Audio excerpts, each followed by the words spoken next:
Let's look at reaction mechanisms. A lot of times in chemistry, we simplify reaction mechanisms so that we have a reaction that occurs in one step. However, most of the time when we have reactions, it occurs in multiple steps. And so in this goal, we will look at that. It is called molecularity. That means the number of molecules present in an elementary step or in a reaction step. If we have one molecule in the elementary step, that's called unimolecular. If we have two molecules in an elementary step, then it's called bimolecular. A terimolecular would be three molecules in an elementary step. And remember, we've talked about a terimolecular. That would be pretty rare. The chances of it lining up three molecules to correct orientation with correct collision speeds, that is going to be near impossible to occur. So what we see in a chemical reaction is we see unimolecular or bimolecular steps. We can take these elementary steps and we can add them up to give an overall reaction. So let's look at this reaction. So it says I have 4 HBr plus 1 molecule of oxygen, and I get 2 molecules of water and 2 molecules of bromine. Now look at those reactants. How many molecules are really colliding? Well, I have 4 plus 1. What are the chances of these 5 molecules colliding correctly? This would be amazingly slow. They would have to collide at the same place, at the same time, in the correct orientation, and with enough energy to react. And so this reaction actually doesn't occur in the one step. Instead, it occurs in 3 steps. So each of these steps is called an elementary step, and it's also called a reaction mechanism because it goes through the sequence of what happens. So in step number 1, I have 1 HBr molecule reacts with 1 oxygen molecule, and I get what's called an intermediate.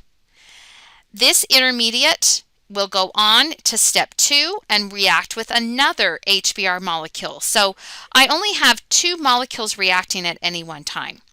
And then I get 2 HOBr. This is also another intermediate.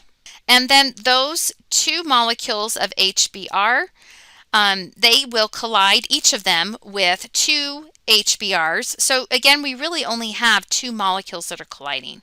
In order to add up each of these elementary steps, you can see that they've multiplied through by 2 on this one step. I, again, can add up all these.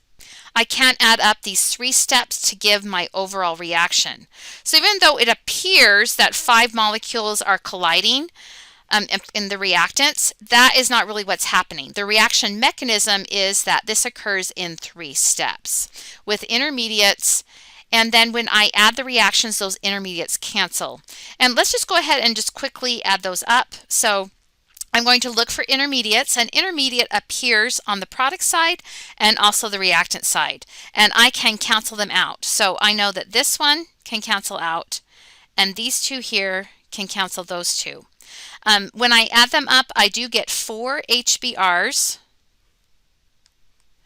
and let me circle them in purple so we can see them all. Okay, so there's my 4 HBRs. My oxygen just comes down. And then on the product side, the only thing left after those intermediates are these products. They also give us some extra information. They tell us that this first step is slow and the next 2 are fast. And what that tells us is the rate determining step. So the rate determining step is always the slow step. So if you're ever given how fast these are going, slow and fast, you know that the rate is determined from the slow step. So, and if that occurs first, we would write our rate law from the slow step. So to sum up what I just said in the previous slide, the sum of the elementary steps must give the overall balanced equation for the reaction, and each of those steps is called an elementary step. The rate determining step should predict the rate law that is determined experimentally. So they should match your data. And again, the rate determining step is the slowest step. And you actually know this intuitively. So if you are in traffic, what is the speed of the flow? Well, it is going just as fast as the slowest car that's on the road ahead of you. So that slow car is determining your rate of travel. And it's the same thing in a chemical equation. The slow step determines how fast everything goes. If you are told that an elementary step is the slow step, you can write a rate law from that balanced reaction. But you have to be told that it's the slow step. So if I am told that this is the slow step where I just have reactant A forming products, I could write my rate law from that. But again, you have to be told that that is the slow step. So I would just write it like that. If I were told that my slow step looks like this, I would write my rate law to look like that. Remember, you only put reactants in the rate law. And if I were told that this is my slow step, I would write my rate law like this. So this would be the concentration of A squared. You could also get something like this. So however they balance the equation, that becomes the exponent. In your packet, you should have a problem. If it's not question 41, it should be close to question 41. And you should have a problem that tells you that these are slow steps and to write the rate law. So let's revisit this problem that we've seen before, and let's just analyze it again. So we're told that step 1 is a slow step and the other 2 are the fast steps. And it's asking for an overall reaction, for us to identify intermediates, and to write a rate law.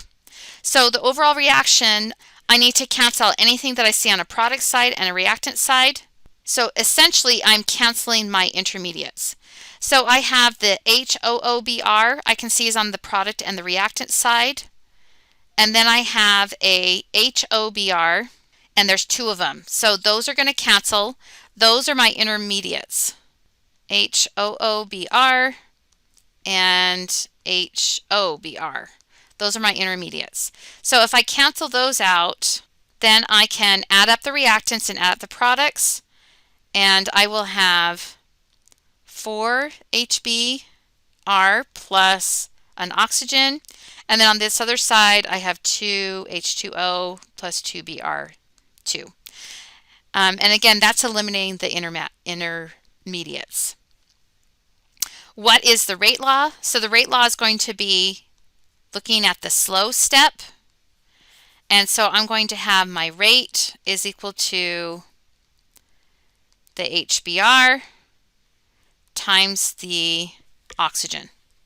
Again, you can only write a rate law from a balanced equation if you're told it's the slow step. If we were to have a potential energy diagram of this equation that occurs in 3 steps, we would get something that looks like this.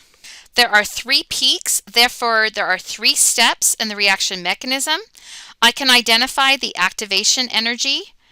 I have my activation energy of the first one, so start at the reactants and go up to this first one. So there's 1 activation energy. And then I have a second activation energy right here. And I have a third activation energy right here. Well, why is the first step the slow step? And that is because it has the highest activation energy. Step 2 and step 3 are faster steps, and that's because they require less activation energy. So from a diagram like this, you should be able to determine which is the slow step by looking to find which one has the highest activation energy. Let's do this one together.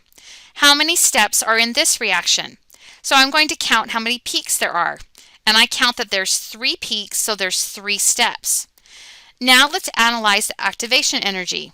So I can look at each one of them to figure out which one is the limiting step or the slow step. The one that requires the most activation energy is going to be my slow step. So that would be this second one. This is showing the overall activation energy, but then we see the activation energy of each of the steps, and I find that my second step is the slow step. So step 2, or reaction 2, would be the slow step. So we just looked at a reaction mechanism where the slow step occurs with step 1. Let's look at a reaction where the slow step occurs second. Whenever the slow step occurs second, the first step will always be at equilibrium. We are going to proceed just like we did before. We can write our rate law based on the slow step. So my slow step is second, and I'm going to put these two reactants in the rate law. Remember, you can only write it this way if you're told it's a slow step. Now there's a problem with this. NOBr2 is an intermediate, and you can't put intermediates in rate laws. So I need to take this rate law and I need to modify it, and I need to get rid of that NOBr2. And how I'm going to do this is by using my step 1 equation that's at equilibrium. So if it's at equilibrium, that means the rate of the forward reaction equals the rate of the reverse. So my reaction can go forwards and it can go backwards. When it goes backwards, those products become reactants. So I can rewrite this rate of the forward equals the rate of reverse by putting in those reactants. And I said the rate log constant of the forward and the rate log constant of the reverse. And up here they called it K1 and K to the minus 1. It's another way to write it. And what I want to do is, because I want to get rid of that NOBr2, I'm going to solve for the NOBr2. So in this one, I'm going to divide each side by that reverse rate law constant. So I'm going to get NOBr2 is equal to everything over here. So I'm going to take this and plug it into my rate law right there, because that's what NOBr2 is. This will get rid of my intermediates. So let's substitute what we just solved for that NOBr2 into our rate law. So rate equals all these K's, and I'm just going to combine them. So they're all constants. So a number times a number divided by a number, I get a number. I'm going to call it K prime. And then it looks like I have two NOs, so I'm going to combine those. And then I have a Br2. So that will be my rate law.